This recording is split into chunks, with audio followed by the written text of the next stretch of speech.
Hi, welcome back to PC Builder. I'm Jason. We've got craziness going on in the CPU market right now, and CPU prices are totally insane. We've got huge price cuts both from Intel on 12th gen as well as 13th gen Raptor Lake CPUs, and we've got price cuts on Ryzen CPUs. We've also got a lot of CPUs launching this month. We've got all the 13th gen locked CPUs, and we've got the Ryzen non-X CPUs launching as well as the X3D CPUs. How will those play out, and what's going to be our best price to performance CPU in February of 2023. Remember, if you get value out of the video, give it a like. It makes a huge difference to the channel. And of course, subscribe and click that bell icon. That way you get notified when we release cool content. With that, let's jump into it. Before that, this video is sponsored by VIP SCD Key. Say goodbye to crazy expensive Windows 10 licenses and that terrible Activate Windows 10 watermark. Right now, use the links in the video description, head over to VIP SCD Key, and get a Windows 10 Home or Pro OEM license for a great price. Pick your product license, then use the PC Builder discount code PC25 for an additional 25% off. Go to the activation settings on your PC, put in the code, and boom, you have a fully licensed Windows 10 for a crazy low price, which can be upgraded for free to Windows 11. Use the links in the video description below. Let's start off on the Intel side of things before we get to those totally insane Ryzen price cuts. And as you can see, Intel launched their locked 13th gen CPUs in January. We'll go over the pricing and performance a little bit later in the video. For right now, let's just focus in on where prices stand, because the last time we checked in on this was pre-Black Friday, just before Black Friday. So prices actually have shifted quite a bit, especially for 12th generation Intel CPUs. Big discounts here. Starting off with the 12100F, absolutely no change. Still $106, still very affordable CPU. Now the i3 13100F has kind of slotted in at $125. 12400F up 3% to $164. Not a fantastic value, as we'll see against the Ryzen 5600. The 12600K, pretty big price cut on that to $225, down from $275 in November. Now, of course, that is the KF CPU. That's not the K. We've just combined those together just to make enough room on this spreadsheet for all the CPUs that are launching right now. Then, of course, we got the i5 13400 coming in at a kind of an eye-watering $209,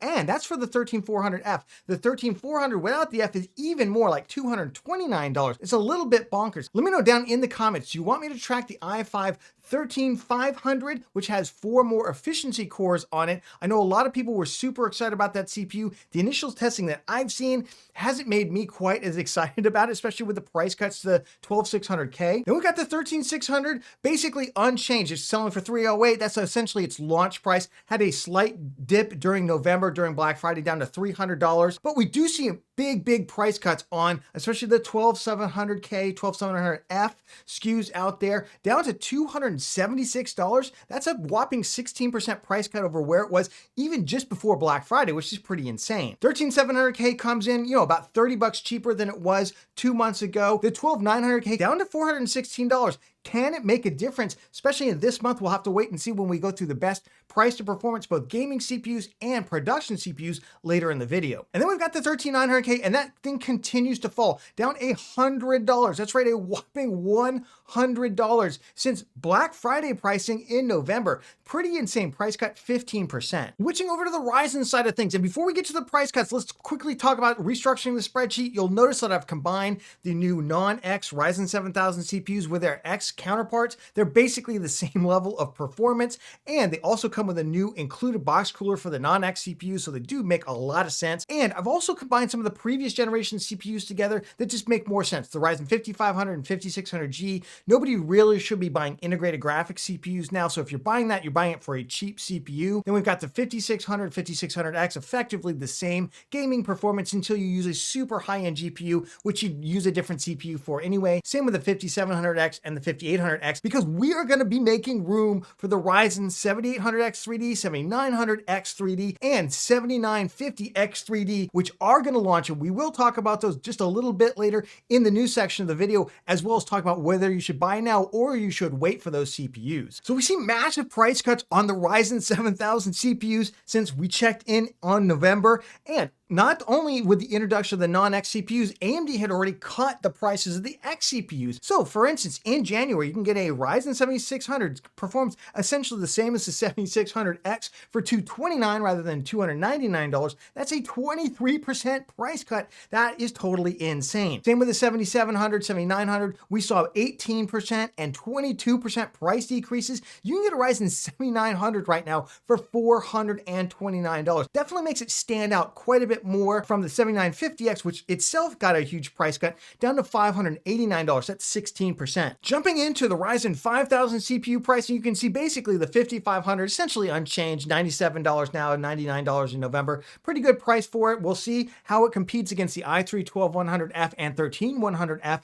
later in the video. The 5600, yeah, that stupidly good price of $120 hasn't quite held up. Right now, it's more like $140. I suspect that will continue to go lower. Right now, it seems like it's kind of out of stock everywhere. Everybody built a Ryzen 5600 or 5600X gaming system, it seems, during the holidays. And then we've got the 5700X, which had a huge price cut down to $194 from $238. Makes it actually a pretty good value, especially if you're looking for really cheap production systems. On the 5800X 3D, it's essentially unchanged from $329 to $336, up a couple of percent. Some small price discounts for the 5900X and 5950X. We'll see how the 5900 and 5950X hold up in terms of their value against the current Ryzen 7000 CPUs and 13th gen Intel. Of course, the big news was the launch of Intel's Raptor Lake locked CPUs in January. Now, a lot of these CPUs are basically rebadged Alder Lake, so they take like a 12600K and kind of make it into a 13400 by just disabling some cores and slightly downclocking it. But let's take a look at the specs of what actually got launched. So we got, for instance, the i3-13100, 4P cores, same as the 12100. It's just that they're clocked a little bit higher at 4.5 gigahertz. So really not a huge change for the 13100, even though it's going to cost $20 more than the 12100. Then we got the 13400. Now here we do have a big change. Not only do we get the 6P cores, but you get 4 efficiency cores. The 12400 had 0 efficiency cores. So you actually get quite more cores and threads for the money, and they are clocked slightly higher at 4.6 gigahertz, and they also have a little bit more cache. Now,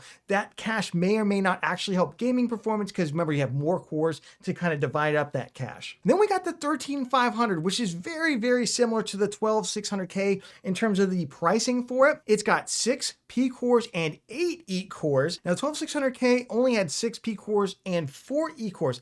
However, they clock higher. So the 12600K, the P cores clock up to 4.9. Remember, you can overclock them too. You can't do that with the 13500s, and the E cores go up to 3.6 gigahertz. So they're actually faster. So the addition of those extra 4 cores probably doesn't matter as much for gaming. Honestly, what game is going to require 20 total threads? That's insane. And one thing to note with the locked CPUs and the B660 motherboards, you can't actually change the system agent voltage. So I know some folks have had a hard time getting 3600 speed RAM to run it. Of course, when we did our 12400 and 12100 builds, we actually didn't have any problems getting 3600 speed RAM to run. That being said, we may have just gotten lucky in the samples that we got. I'm not 100% sure of that. We're going to go back and take another look at that, given the reports that people are only being able to clock up the RAM to about 3466 on the 13500, 13400, and 13100. The big news on the AMD side was, of course, the launch of the non-X 7600, 7900, and 7700. Again, non-X. These are basically 65 watt TDP parts, and they all come with included box coolers, which is amazing. 7600 comes with the Ray Stealth. The 7700 comes with the Wraith Prism. I'm so glad to see that cooler come back after absolutely disappearing during Ryzen 5000. I love that cooler. And the 7900 non-X is also going to come with it, which is awesome. And speaking of performance, if we just look at TechSpot's 10 game average, we won't even Cinebench. As long as you turn on Precision Boost Overdrive on these CPUs, they basically perform the same as their X versions of them. You might need to get a better cooler if you do that. They will run just fine at the stock settings with the cooler that's included with them. But if you turn on Precision Boost Overdrive, you basically get the almost identical gaming performance and multi-core performance that I'm not really any more to say other than basically buy the non-X version with the included cooler. And if you want, you can always turn on PBO to get the full performance. Of course, the big news for AMD was the launch of the 7000 X3D CPUs, and we had a front row seat for it. We went to CES in Las Vegas where they announced this stuff. And if you haven't seen our content on Twitter, like, have you checked out these awesome Thermaltake fans? You literally just pull them off off, they're mag safe, you put them back on, and they keep on going. Totally insane. If you don't follow us on Twitter, check us out at PC Builder Jason. We had front row seats to AMD's press conference where they announced the Ryzen 7000 V-Cache chips, and look what we got. We got the 7950 X3D, the 7900 X3D, and the 7800 X3D. Now, AMD is claiming the performance of these CPUs is going to be up to 25, maybe 30% in some games over the Ryzen 50 800 X3D. I'm not quite sure where that leaves us because it looks like the 7700X was already outperforming the 5800 X3D. So is it going to be much faster than the 7700X? It's not really that clear. We'll have to wait until we actually get our hands on these things. The question is, when are we actually going to get our hands on them? Nobody's really sure. AMD briefly put up that it was going to come out on Valentine's Day, February 14th. And they said, oh no, JK, that's a mistake. I actually think that was supposed to be the date, but clearly they're having either BIOS issues or something else that's delaying this launch a little bit. Hey, I'm all about if it takes another couple of weeks, I'm willing to wait another couple of weeks as long as when they come out, they work. We don't have a lot of issues to fix. That's great. Make sure you get it right before you launch a broken product. Hopefully AMD learned that from the 7900 XTX and XT launch. But of course, that still means we don't even know what the price of these CPUs is going to be. So it's really hard to compare when we don't have any performance, we don't have any price. We just know that they're very likely to be the fastest gaming CPUs in the world as soon as they launch. Let's jump into the best price to performance gaming CPUs and production CPUs. How do we do that? Let's quickly go through. We won't go through this whole spreadsheet, but here's the methodology. We take the cost of the CPU, we add the cost of a good RAM kit to it, the cost of the motherboard, and the cost of the cooler to get a total platform cost. Then we divide that cost by its gaming score. Gaming scores are pegged to the i3 12100F, so 100 is the score of a 12100F. Anything higher than that is higher than that, and we get a price to performance for both gaming and production. We use the Cinebench multi-core score right now. We will keep trying to figure out better ways to estimate that. Obviously, that's great if you're doing something that uses all those threads. If you're just doing Photoshop, though, obviously it's quite different, but I think you get the general idea. And if you don't like the way I've done this, if you don't like the way I've kitted them out, if prices are different in your area, there is a link to the spreadsheet down in the video description.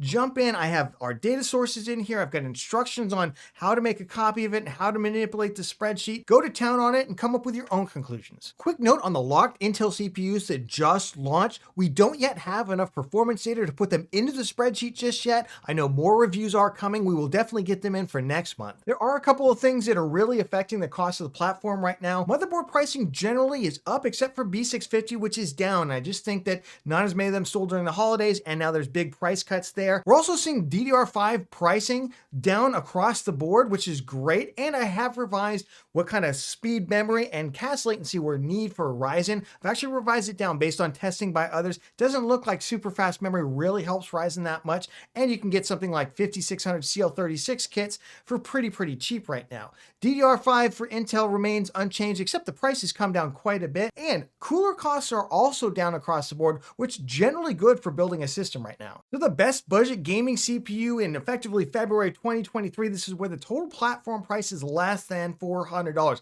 So super budget systems and the Ryzen 5 5500, it has done it. It has unseated both the 5600 and the i3 12100F in terms of its overall price to performance. Despite lower overall performance than the 12100F, the cost is absolutely nuked into the ground. B450 motherboards, there's several that are really cheap with BIOS flashback on them right now, which you probably still need for the 5500. Now, it doesn't have PCIe Gen 4. Right now, $217 is total platform cost. That is the absolute dirt cheapest, and $2.36 gaming price to performance. The i3 12100F and 5600 really kind of locked in a dead heat right now. The 5600 does cost just a little bit more, about $50 more, while at the same time providing a little bit more performance. That being said, I don't really think most folks would see it with the GPUs at this level until you get like to a 3070, 3080 kind of GPU. So maybe it doesn't even really matter. Maybe you just go with the i3 12100F. It's going to be really interesting next month to see where the 13th gen,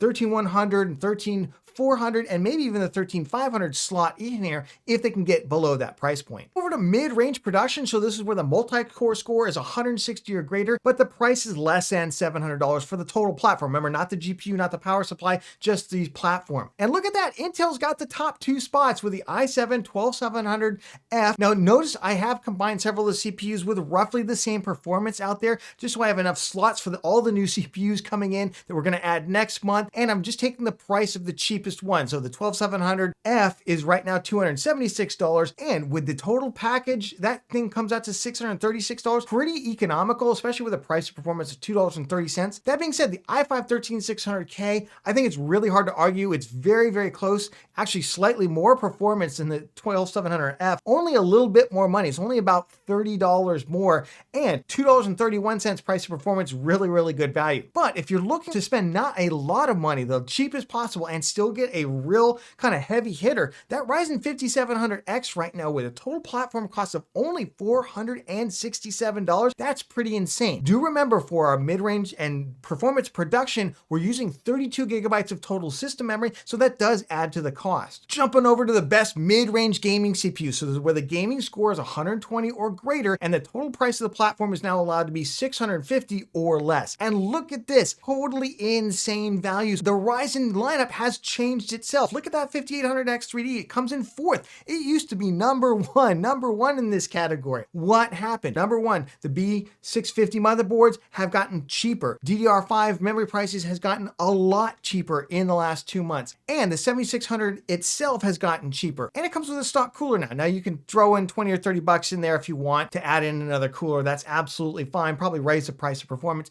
just slightly, but still at $3.31, it just nukes everything else following it. 7700, 5800X 3D kind of trade blows there at $3.78, $3.79. If I were building brand new, obviously I think I'd go with the AM5 platform 7700 because you can upgrade that CPU later. 5800X 3D, it's on its last legs. Great CPU if you already have AM4 and you want to drop in upgrade. I think the time of the 5800X 3D, unless prices continue to crash for like B550 motherboards, may be kind of towards its end. That being said, if you built one, you got a great gaming CPU. Intel's kind of left out in the cold right now. That 13600K, I really feel like the price of that needs to come down. Great hybrid or pure production system, not great on the pure gaming side. All right, let's jump into performance production before we get to high performance gaming, which I know everyone's waiting for. Performance production, to nobody's surprise, probably the Ryzen 9 7950X sits atop there, $2.05 price to performance. That being said, the i9-13900K paired with cheaper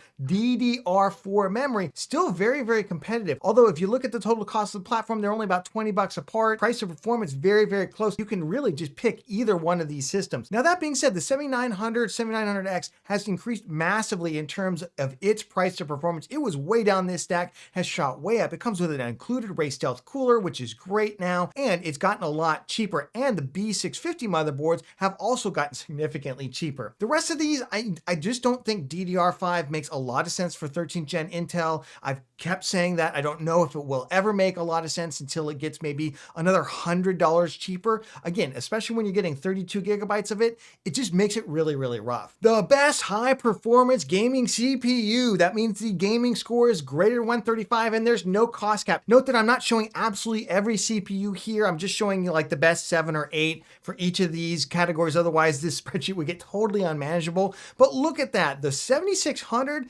amazing price to performance, $3.31. Now, we know it's not the absolute fastest CPU out there in terms of gaming performance. If you've got an RTX 4090 and you're playing at 1440p or, God forbid, 1080p for some silly reason out there, we're going to have to see where does the 7800X 3D slot into this. It's going to depend on the price and it's going to depend on its performance versus the 7700X versus the 7600X, which already do really, really well. 5800X 3D also kind of slugging it out here. Again, though, not really that competitive with the 7600, 7600X. 13600K does jump up a little bit here. Everything else is kind of much further back than that. So let's play everyone's favorite game. Should you buy now or should you wait? Well, honestly, at the lower end, yeah, you might wait another little bit just to see what the data comes in for like the 13100F. That being said, if you're at the ultra budget level, I like that Ryzen 5 5500 if you don't need PCIe Gen 4. Of course, you can also check out the Ryzen 5600. In the mid-range, if you're trying to build a gaming system with like an RTX 4070 Ti or like a 6950 XT or like even a 3070. Honestly, in terms of CPUs, I really don't think the 7800X3D is going to really move the needle. You're going to want to invest money in that GPU. And I think the Ryzen 7600 still makes a ton of sense right now, especially right now with DDR5 prices coming down. If you're also into heavy production stuff, the 13600K also does make some sense. 5800X3D, obviously, if you already have AM4, still is good, but I wouldn't build one new anymore. I think the Ryzen AM5 is going to be upgradable. It's going to give you the performance you're looking for now, and you're going to be able to upgrade it in the future. Just makes a lot of sense to stick with that platform. For high performance builders, so if you got like a 7900 XTX, a 4080, a 4090, I would just put the brakes on right now, and I would go ahead and wait and see that 7800 X3D. That's really, to me, seems like the CPU to get. I know they're coming out with the 7900 X3D and the 7950 X3D, but I think those are production-oriented CPUs. If you're just focused on gaming, I really think that 7800 X3D is going to be the CPU for you. You're just going to have to wait a month for it to come out, for us to get the performance results, and then go ahead and pick it up. If you got value out of the video, give it a like, because it makes a huge difference in the channel, especially this guy right here. And of course, subscribe and click that bell icon. That way you get notified when we release cool content. If you missed our best gaming monitor video, check it out right here. We go through all the best gaming monitors from 1080p to 1440p to 4K. Get your gaming monitor right now, and we'll catch you on the next one.